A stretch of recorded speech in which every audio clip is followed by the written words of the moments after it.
Tonight on CTV News at 5. You don't want to let fear stop you from being able to explore new parts of the world. You don't want to let fear stop you from flying. Flying fears. Why there could be a spike in travel anxiety following the fatal plane crash in New York. It's been a fabulous season, one of the best we've had in many, many years. And again, I say it's our happy place, and I know I'm not alone. Skiing into spring. Ski hills around the region celebrate a long season to remember. It was a big setback. Even after failing, I knew it was possible, and I just stuck with it. A sweet success. A young entrepreneur overcomes obstacles to expand his growing business. Cold with increasing cloudiness tonight, a mix of snow turning to rain tomorrow. Live from the Maritimes News Center, this is CTV News at 5. Good evening and welcome to CTV News at 5. I'm Stephanie Seacoast. Maria Panapallis is off tonight. Thanks for joining us. First at 5 tonight, flying fears. After the fatal Air Canada plane collision at a New York City airport on Sunday, travelers may experience an initial spike in anxiety. As CTV's Vanessa Wright reports, for some travelers, it could reinforce existing concerns about flying. Vanessa. That's right, Steph, and medical experts want to remind people it is completely normal to feel on edge or uneasy when incidents like these happen. But given how rare it is, it's important to distinguish between emotion and fact. By now, most Canadians have heard or seen the aftermath of Sunday's tragic Air Canada crash in New York. Thousands of flights have safely departed and returned since then, but some travelers are still shaking off their anxiety. We asked Maritimers if the incident has affected how they feel about flying.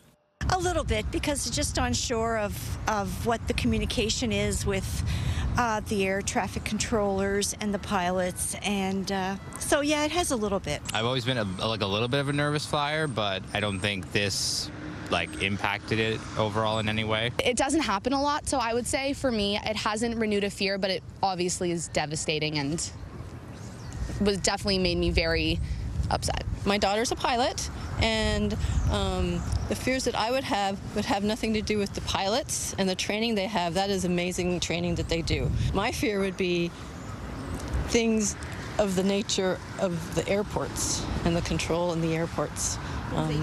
Things that we can't control. If you do feel a spike in anxiety to fly right now, clinical psychologist Simon Sherry says it's understandable. The emotions of it are absolutely legitimate. Floating 30,000 feet up in the air in a tin can makes sense in terms of provoking some anxiety and some fear. And while it's important to validate that fear, he says the feeling is statistically inaccurate. Realize that your brain is overestimating the likelihood of danger, that you're quite likely catastrophizing, imagining that you're in danger and there's widespread risk, when in actual fact, if you stick to the numbers, this is one of the safest ways possible. You should be much more fearful of driving to the airport than you should be as compared to getting on the plane. A fact that is keeping Maritimers committed to traveling by plane when they can. I don't think it's really affecting me emotionally or psychologically. So you're still good to travel? Yeah, I'm still good. If I have the opportunity now, I'll take a flight. Now, if you find yourself in the grips of a more serious fear of flying, Simon Sherry says it may help to confront it by going to the airport and watching the operation for yourself. But if that fear reaches a phobic extreme, he says to reach out to a psychologist or a mental health professional for some help. Stephanie. Thanks, Vanessa. CTV's Vanessa Wright reporting in our news center this evening. And that brings us to tonight's web poll. We are asking, are you more nervous to fly after the fatal Air Canada plane crash? Your options are yes, it does increase my fear of flying, or no, fatal plane incidents are still rare. Go to ctvnewsatlantic.ca to weigh in. Time now to check in on what's coming up on CTV News at 6 with Bruce Frisco. Well, Stephanie, residential power rates in Nova Scotia are going up, but not quite as much as the utility was hoping for. The province's Energy Board today ordering the utility to cut its requested rate increase, but not by a lot. We've got a whole lot of reaction for you tonight, including the Premier, who wasn't happy. That's all coming up tonight on CTV News at 6. Well, the public was barred from the Nova Scotia legislature today after this. Singing protesters managing to delay a vote on the budget last night. The speaker had to adjourn the sitting after a group of people in the gallery broke into song. The budget, of course, contains millions of dollars in cuts, and a portion of the bill did eventually pass today. We'll have that update for you tonight at 6. And also tonight, the Battle of New Brunswick is set to take center ice very soon. The Moncton Wildcats, coming off another great season, will face off against the St. John Sea Dogs in the first round of the Q League playoffs. Despite the Cats being way ahead of the Dogs in the standings, the fans are still expecting a really good series, and all the action will start on Friday. We'll tee it all up for you coming up tonight at 6 o'clock. Okay, right now we'll head over to Kaylin in the CTV Atlantic Weather Center. I found the wind kind of cold today again. Yeah, certainly if you're out exposed to it. Winds out of the west and the northwest today. We're on the gusty side. Some of those gusts getting up between 30 and 50 kilometers per hour. Temperatures as well. We're cool to chilly for late March as we're making our way towards the first part of this evening. They're mostly around the low to mid single digits, except colder than that for northern areas of New Brunswick, where Edmundston's at around -4. The report from the Charlotte Airport -4 as well, and Bathurst at -2, and the weather station nearby Carquette at -4. Taking a look at the winds, as Bruce mentioned, right now they're being sustained in most cases between 20 and 30 kilometers per hour. And a couple spots are a little bit higher than that. Sustained winds reported close to 40 right now at Greenwood in the Annapolis Valley, as well as Lunenburg on the south shore of Nova Scotia. Here's a look at wind gusts in the region, and they're still up in many cases between 30 and 50 kilometers per hour. The winds are expected to diminish in their strength as we make our way through this evening and tonight. Now today, we did see some sunshine, but we also saw some periods of flurries and brief snow squall-like conditions. What's left of the flurries is now around eastern areas of Nova Scotia and will continue to move out for this evening. During the overnight, it'll be increasing cloudiness for the Maritimes, and then for Thursday, a mix of snow and rain. As this low-pressure system that's currently developing over the Great Lakes will be headed in our direction. I'll talk more about that later on. Stephanie. Thanks, Kaylin. A geology student at St. Mary's University is hoping to preserve history. What started as a class project has turned into his own efforts. CTV's Paul DeWitt has this story. Hi, my name is Wyatt Hudson. I'm a first-year geology student at St. Mary's University, and I got introduced in this Historic Places project from my professor, Dr. Kira Freeman. So the Historic Places of Canada website was last updated in 2012. Sometime this spring, the website is basically going to just disappear from the internet.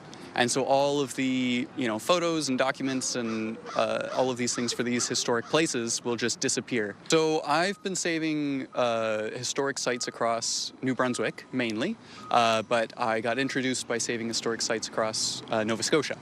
So everything that's federally registered, municipally, provincially registered across Nova Scotia, I went in and saved from this Historic Places website. And then after the project was all done, and I had saved a few dozen, I looked at New Brunswick and started trying to save historic sites across New Brunswick. I think it's incredibly important to save all of these historic sites because these are different sorts of databases with documents and photos, some of which are owned by families rather than, a museum or something along those lines. So these are kind of first-hand accounts that we might not actually see ever again. And losing all of this work that have been put into these websites and stuff would be a huge loss to, the heritage across Canada. So I compiled all of this into a folder and I handed that off to Erin Jeffries, who works for the Association of Heritage New Brunswick. And so she looked at that and is making sure that it's at least saved for now until maybe a new website gets made, and then we can put all of that information into the new website. And that's all just going to disappear, which is a real shame for heritage across, New Brunswick, Nova Scotia, but also the rest of the country. Time for our first break this evening. Coming up next, we'll have tonight's keyword in our Festive France River Cruise contest. We also have this story. I'm Ryan McDonald at Ski Ben Yam, where like many ski hills across the Maritimes, they're able to stay open a little later this year thanks to the recent spring snow. We'll see what it means to skiers and to the bottom lines in the story that's coming up. CTV, in partnership with CAA Atlantic and AMA Waterways, is giving you the chance to win a Festive France River Cruise.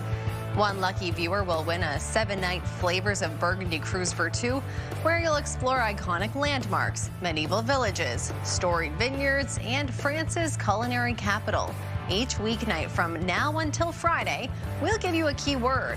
Once you have it, head to ctvatlantic.ca and follow the contest prompts or scan the QR code on your screen right now. You can enter once per keyword. The winner will be announced Monday, April 6th. And tonight's keyword is elegance. Good luck, everybody. The spring snow that parts of the Maritimes has gotten lately means some people will be able to hit the slopes for at least a couple more weekends. As CTV's Ryan McDonald shows us, some will be skiing on Easter weekend and beyond. On the slopes of Ski Ben Yon, Ann Dunn is what you might call a lifer. Oh my goodness, for many years, probably 40 plus, 40 years anyway, yeah. That means she can say with some authority that this winter has brought some of the best skiing conditions that this hill has seen in recent memory.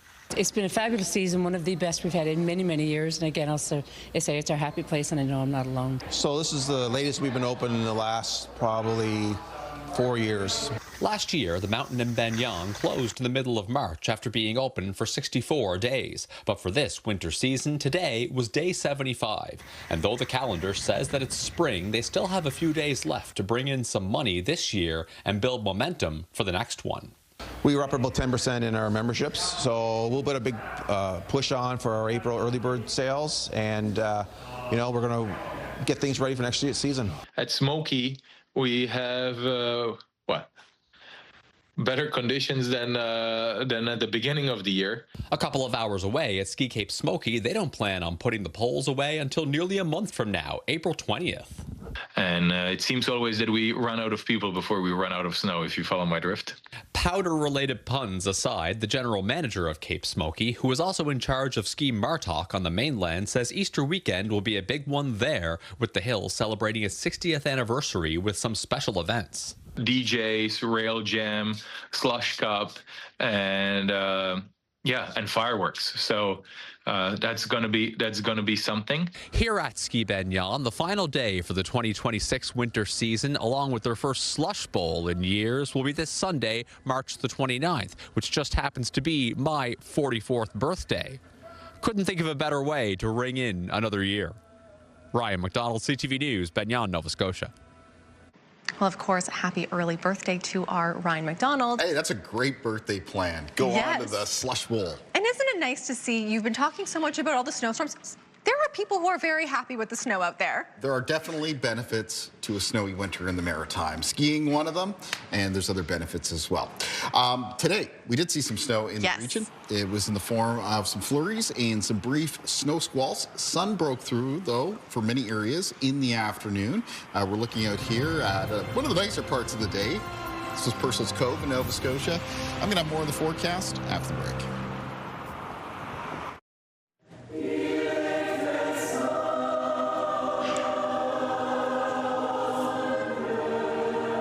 A spectacle for the eye and the ear last night in downtown Halifax.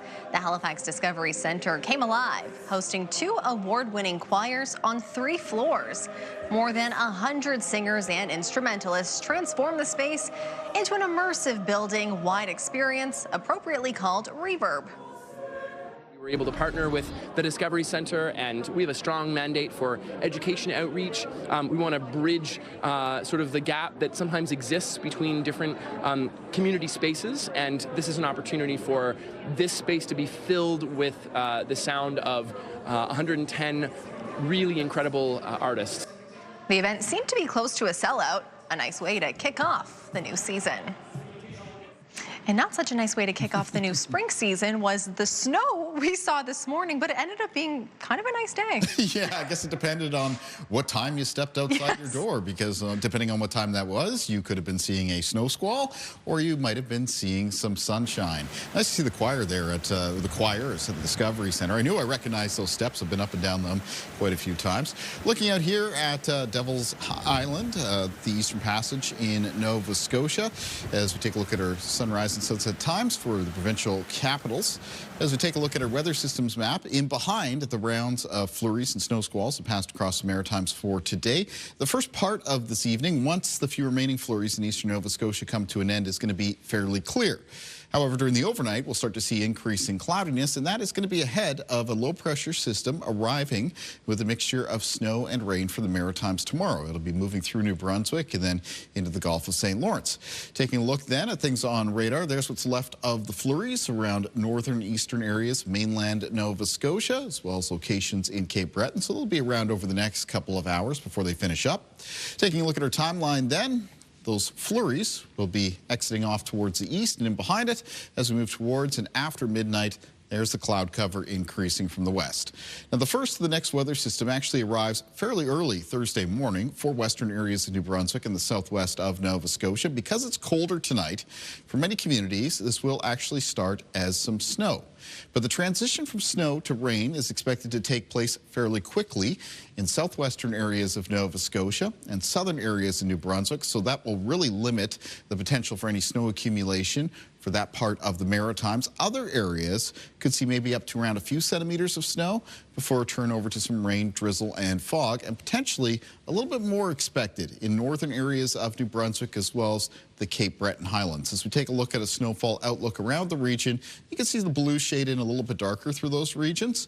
It's possible that there could be about 5 to 10 centimeters of a wet, slushy snow in that northernmost area of New Brunswick, Edmundston up towards Campbellton, Dalhousie, especially into higher terrain, and a little bit more in the way of some snow up into the higher elevations of Victoria and Inverness counties in Cape Bretons. There again, maybe some amounts at higher terrain of 5 to 10 centimeters.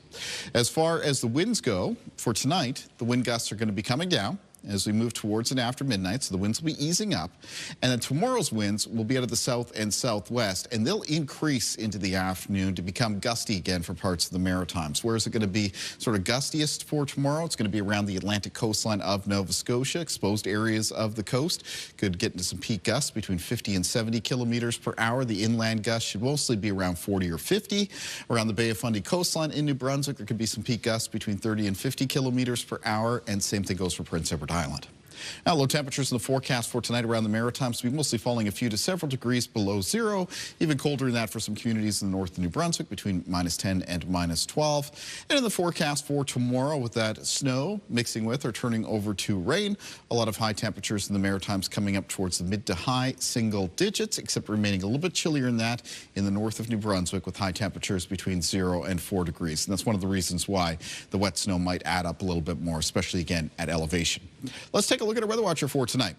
And tonight's Weather Watcher, I really like this one. This is from Daniela from St. John, New Brunswick. And Daniela has sent us a fantastic pastel themed after the spring equinox that we had. She calls it Night and Day. And I love the shooting stars in the night scene, Daniela. So thank you very much. Great job on this one.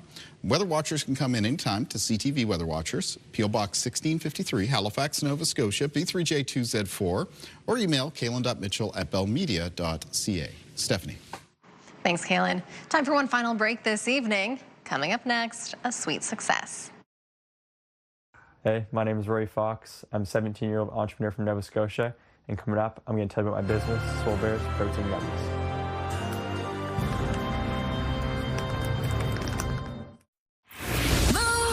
Mornings with Aaron and Peter. Win your share of $10,000 with Aaron and Peter's payroll. Register now at move100halifax.ca and listen for your name starting at 8 a.m. Rory Fox was only 13 years old when he decided to create his own brand of healthy protein gummy bears. Now at 17, the budding entrepreneur has faced many challenges to expand his business and met every one of them head on. CTV's Mike Lamb caught up with Rory and his Swole Bears gummies.